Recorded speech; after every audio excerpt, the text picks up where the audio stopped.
Pada malam itu, Roland dan semua orang merayakan keberhasilan misi mereka membom Istana Timothy atau keberhasilan peluncuran misil Dongfeng 1. Semua orang berkumpul di sana, baik para penyihir maupun para eksekutif. Di tengah acara, juga diumumkan bahwa Carter akan menikah setelah musim dingin dengan May, aktris terkenal. Selama pesta berlangsung, Lightning dan Maggie diam-diam merencanakan ekspedisi ke menara yang berada di tengah hutan.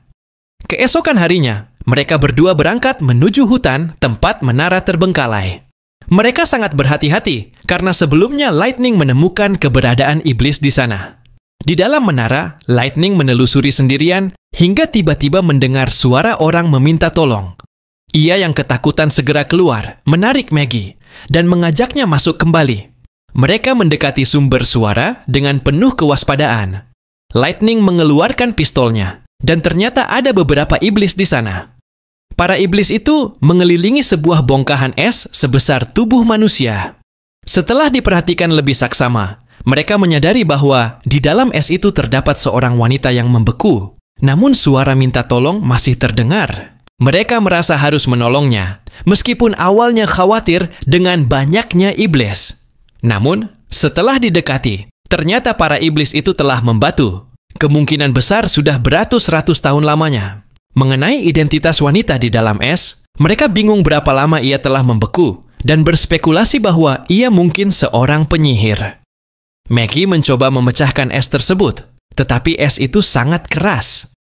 Suara minta tolong ternyata berasal dari sebuah batu sihir di belakang wanita tersebut. Setelah itu, mereka membawa batu sihir tersebut dan segera melaporkannya kepada Roland. Roland sangat terkejut dan heran dengan batu yang memancarkan suara minta tolong itu. Ia menduga hanya penyihir yang telah berevolusi yang mampu melakukan hal seperti itu. Selain itu, batu tersebut juga memancarkan kekuatan sihir yang dapat dirasakan oleh Nightingale. Roland pun memutuskan untuk mempercepat penjelajahan reruntuhan itu dari jadwal semula. Ia memerintahkan untuk memanggil seluruh anggota Witch Union serta Iron Axe. Dan mereka segera mengadakan rapat dadakan. Dalam rapat tersebut, mereka mendiskusikan rencana penyelamatan wanita yang diduga berasal dari 4 abad yang lalu. Ada beberapa hal yang menjadi pertimbangan. Pertama, apakah wanita itu benar-benar berasal dari 4 abad silam? Kedua, ia berada di pihak siapa? Terlebih jika ia berpihak pada gereja, maka akan sangat berbahaya, meskipun hal ini dapat diatasi dengan penggunaan batu dewa. Ketiga, apakah wanita tersebut masih hidup? Mengingat kondisinya yang tidak menunjukkan tanda-tanda kematian, kulitnya tidak pucat, dan bibirnya tetap kemerahan, mereka berasumsi ada kemungkinan ia masih hidup. Menyelamatkannya mungkin akan membuka rahasia yang tersembunyi selama 4 abad. Ini merupakan pertaruhan besar. Namun, pasukan yang dapat dikirim untuk mengawal hanya berjumlah 50 orang, sebab sisanya sedang ditugaskan di berbagai wilayah untuk membantu perekrutan pengungsi. Di tengah diskusi, salju tiba-tiba turun. Sangat mengherankan mengingat saat itu baru akhir musim gugur. Seharusnya salju turun sekitar 1 bulan lagi. Tanda-tanda menunjukkan musim iblis datang lebih awal. Sementara itu, di Pulau Sleeping, Thunder sedang berkunjung untuk urusan bisnis. Ia sangat ingin kembali menjelajahi reruntuhan yang sebelumnya ia temukan. Di sisi lain, Tilly menyatakan keinginannya untuk mengunjungi kota perbatasan dan menawarkan Thunder ikut bersamanya. Namun, Thunder menolak, merasa anaknya akan baik-baik saja tanpanya. Thunder menemui Tilly untuk membahas kerja sama bisnis, terutama soal pembayaran atas penyewaan penyihir di kapalnya. Di Pulau Sleeping, ada sebuah guild bernama Sleeping Curse, di mana para penyewa dapat menyewa jasa para penyihir dengan membayar sejumlah uang. Meskipun membawa kekayaan bagi pulau tersebut, Ash khawatir informasi tentang keberadaan penyihir akan semakin mudah bocor ke pihak gereja. Namun menurut Tilly, membangun hubungan dengan Pulau Fjords melalui Sleeping Curse sangatlah penting. Tilly juga heran mengapa Maggie belum kembali dari kota perbatasan seperti biasanya. Ash paham alasannya, lingkungan di sana memang lebih nyaman. Tiba-tiba, Tilly mengajak Ash berangkat ke kota perbatasan dengan tujuan membantu melawan binatang iblis, sekaligus membawa kembali Lotus untuk menjalankan tugas di Pulau Sleeping. Tilly merasa sangat penasaran terhadap perubahan drastis yang terjadi di kota tersebut. Di kota perbatasan, Roland sedang mengawasi binatang iblis dari atas tembok kota. Dibandingkan tahun sebelumnya, pertahanan kini jauh lebih lengkap. Semua pasukan bersiaga, meriam pun telah siap menghantam binatang iblis yang keras kepala. Saat sedang mengamati, ia mendengar keributan tidak jauh dari situ. Seorang petugas balai kota berkelahi dengan seorang imigran. Setelah dilerai, diketahui bahwa si imigran menuduh petugas tersebut melakukan pungutan liar atas pembagian bubur gandum yang sebelumnya telah diumumkan Roland sebagai gratis. Roland menyadari bahwa imigran itu adalah penduduk sipil, namun cara bicaranya cukup mencurigakan. Singkat cerita, setelah diadili, memang terbukti bahwa petugas tersebut bersalah. Ia dijatuhi hukuman pemecatan, kerja paksa di tambang, serta denda 3 kali lipat dari hasil punglinya. Sedangkan si imigran, yang bernama Vander, dihukum cambuk. Melihat kejadian ini, Roland menyadari bahwa peraturan sipil harus segera dirombak. Ia kemudian membentuk Biro Keamanan dan menunjuk Nightingale sebagai ketuanya. Pada dasarnya, ini adalah pembentukan awal dari kepolisian. Setelah menerima hukumannya, Vander pulang ke rumahnya, di mana seorang kakek sudah menunggunya. Ternyata, tindakan Vander memang disengaja untuk memastikan keadilan ditegakkan ketika melihat Roland berada di tembok kota. Kakek itu bukan kakek kandungnya, melainkan seseorang yang pernah merawatnya. Vander berutang budi padanya. Ia pun mengungkapkan niatnya untuk melamar sebagai anggota Biro Keamanan. Sementara itu, di kapal menuju kota perbatasan, Tilly bersama Ash dan beberapa penyihir lainnya sedang dalam perjalanan. Salah satu dari mereka adalah Andrea, seorang penyihir berambut pirang yang ahli dalam pertempuran jarak jauh menggunakan panah. Andrea sering bertengkar dengan Ash yang justru unggul dalam pertempuran jarak dekat. Tiba-tiba muncul tanda serangan dari luar kapal. Binatang iblis menyerang. Namun, semua tetap tenang karena ada 2 penyihir hebat di kapal itu. Andrea dan Ash segera bertarung. Tilly mengawasi dari udara. Pertempuran berlangsung sengit, hingga akhirnya seekor binatang iblis raksasa dengan banyak tentakel muncul dari bawah kapal, mengguncangnya hebat. Shafi menggunakan kekuatannya untuk memaksa makhluk itu muncul ke permukaan. Andrea lalu menggunakan serangan terkuatnya, membuat makhluk itu meledak berkeping-keping. Pertempuran pun berakhir dan kapal berhasil selamat. Tidak lama kemudian, mereka merasakan salju mulai turun. Tilly merasa heran. Musim gugur seharusnya belum berakhir. Mengapa sudah turun salju? Sebelumnya, untuk mencapai kota perbatasan, mereka biasa menggunakan balon udara. Namun, kali ini mereka memanfaatkan kekuatan sihir mereka untuk menyeberang. Setelah berpamitan dengan Captain Jack, mereka langsung berangkat menuju kota. Di jembatan raksasa, penduduk mulai kesulitan menghadapi musim salju yang telah datang lebih awal. Tilly dan rombongan berjalan melintasi jembatan besar di atas sungai Redwater. Mereka sempat kagum membayangkan biaya besar untuk membangun jembatan megah itu. Sesampainya di gerbang kota, para penjaga menanyakan identitas mereka. Tilly sengaja memperkenalkan dirinya hanya sebagai penyihir, bukan sebagai adik Roland, untuk melihat bagaimana pandangan masyarakat terhadap para penyihir di kota perbatasan. Setelah dilaporkan, tak lama kemudian Nightingale datang. Saat Nightingale muncul dari kabut, Tilly langsung mengenali bahwa ia adalah seorang penyihir hebat dalam pertempuran. Setibanya di kastil, mereka langsung disambut oleh Sylvie dan Roland. Tilly kemudian berbicara secara empat mata dengan Roland di sebuah ruangan. Di sana, Tilly merasa heran dengan perubahan sifat kakaknya dan menanyakan siapa dirinya yang sebenarnya. Tilly menyadari bahwa sifat seseorang bisa berubah secara tiba-tiba.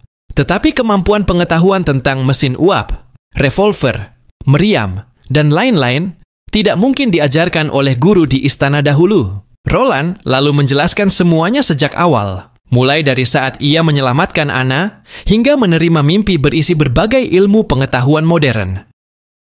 Ketika ditanya mengapa hal itu bisa terjadi, Roland menjelaskan sebatas ingatannya. Pada akhirnya, Tilly berusaha mempercayainya. Selama musim dingin ini, mungkin Tilly bisa lebih mendekatkan diri dengannya. Setelah Tilly pergi, Nightingale datang. Baginya, Ini adalah reuni yang sangat menyentuh, karena sudah bertahun-tahun tidak bertemu dengan adiknya. Waktu berlalu hingga saat makan malam tiba. Seperti biasa, para penyihir Sleeping Island terkejut dengan lezatnya makanan yang disajikan. Pada pesta itu, Tilly menyampaikan niatnya untuk membawa kembali Lotus dan Honey, karena ada kebutuhan mendesak untuk menyediakan tempat tinggal dan makanan bagi para pendatang baru di Sleeping Island. Selain itu, para penyihir lain diberikan kebebasan untuk memilih tinggal di kota perbatasan. Mengingat di Sleeping Island mereka merasa bosan, sedangkan di kota ini banyak hal bermanfaat yang bisa dilakukan. Mereka kemudian membahas tentang reruntuhan kuno yang terdapat penyihir beku di dalamnya.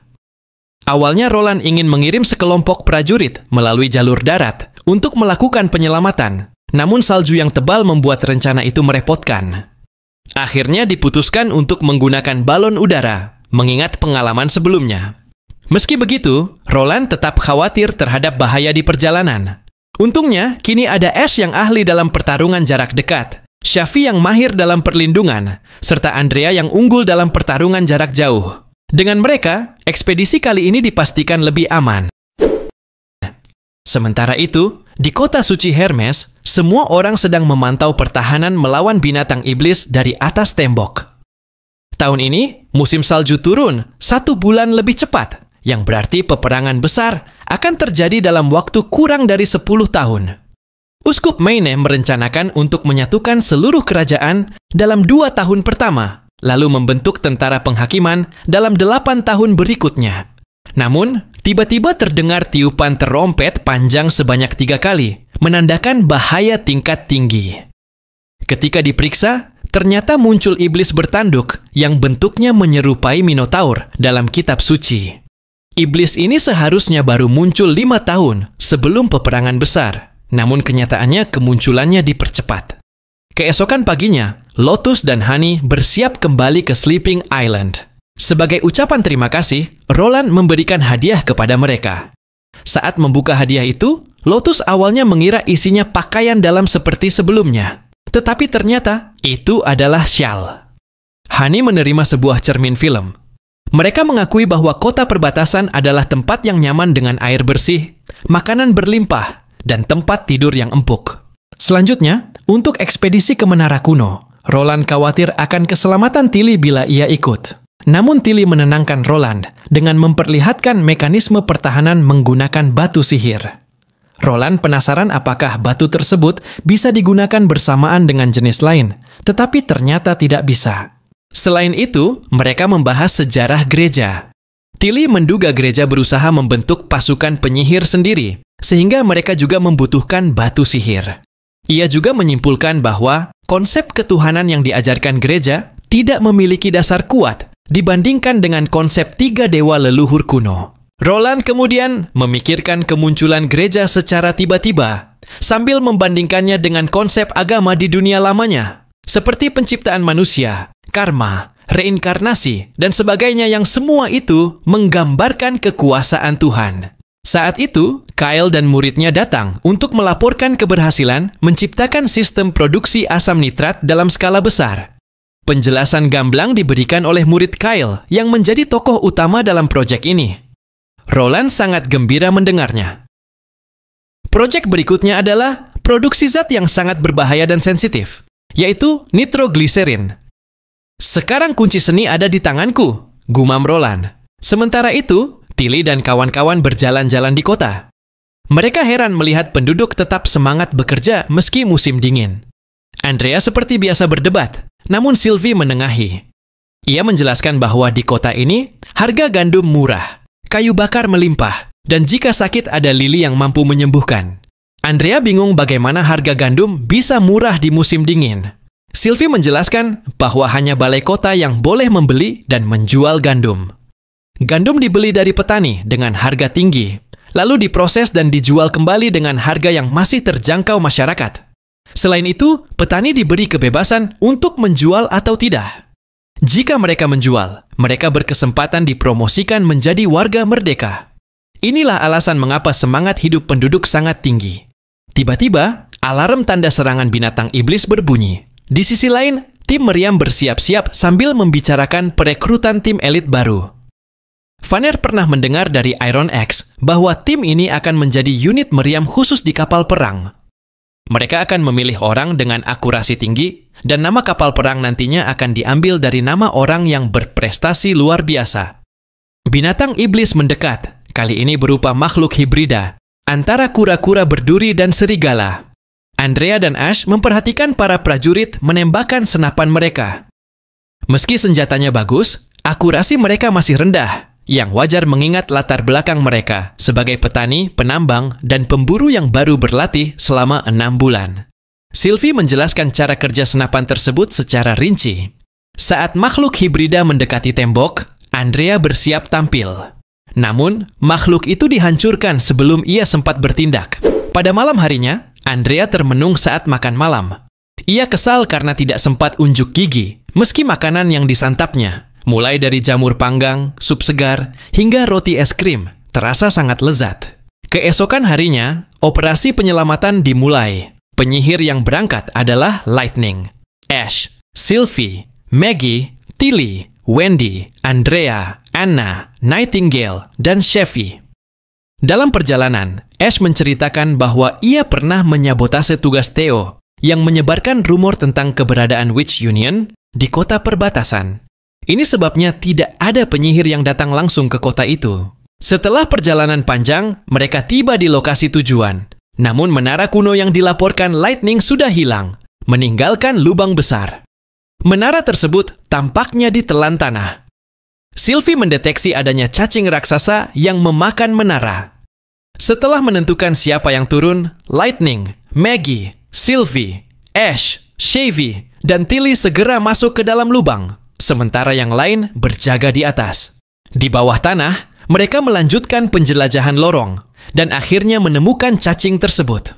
Anna memotongnya menggunakan kekuatan barunya, yang kini menyerupai laser dan mampu membelah dengan presisi tinggi. Setelah berhasil, mereka menemukan seorang wanita yang terperangkap dalam es. Anna mencairkan lapisan es tersebut, dan akhirnya wanita itu berhasil diselamatkan. Sementara itu, Nightingale dan Andrea berjaga-jaga di atas. Suasana canggung hingga akhirnya Nightingale menghilang. Tak lama, Andrea menyadari sesuatu mendekat. Ia mengira itu Nightingale, tetapi ternyata binatang iblis berupa belalang sembah. Nightingale muncul tepat waktu untuk menyerang binatang tersebut. Berkat kemampuan Nightingale mendeteksi aliran sihir, ancaman bisa segera diatasi. Setelah semua aman, tim ekspedisi kembali ke permukaan dengan misi yang berhasil. Di kota perbatasan, Carter memberikan arahan kepada para polisi baru. Vander, yang ternyata lolos seleksi, merasa heran karena soal ujian berisi pertanyaan aneh. Polisi pertama ini bertugas mengawasi ketertiban saat pengungsi baru diseleksi. Tiba-tiba, Roland datang untuk melakukan inspeksi. Saat melewati salah satu pengungsi, Vander merasa curiga karena tatapannya sinis. Ia langsung menginterogasinya, namun tiba-tiba pengungsi itu menelan sebuah pil, yang ternyata adalah pil penguat dari gereja. Vander langsung membantingnya, namun dua orang lain juga meminum pil serupa dan menyerang Roland. Untungnya, mereka segera dilumpuhkan oleh pengawal Roland. Kejadian itu sempat memicu kekacauan, tetapi Roland dengan cepat menenangkan massa.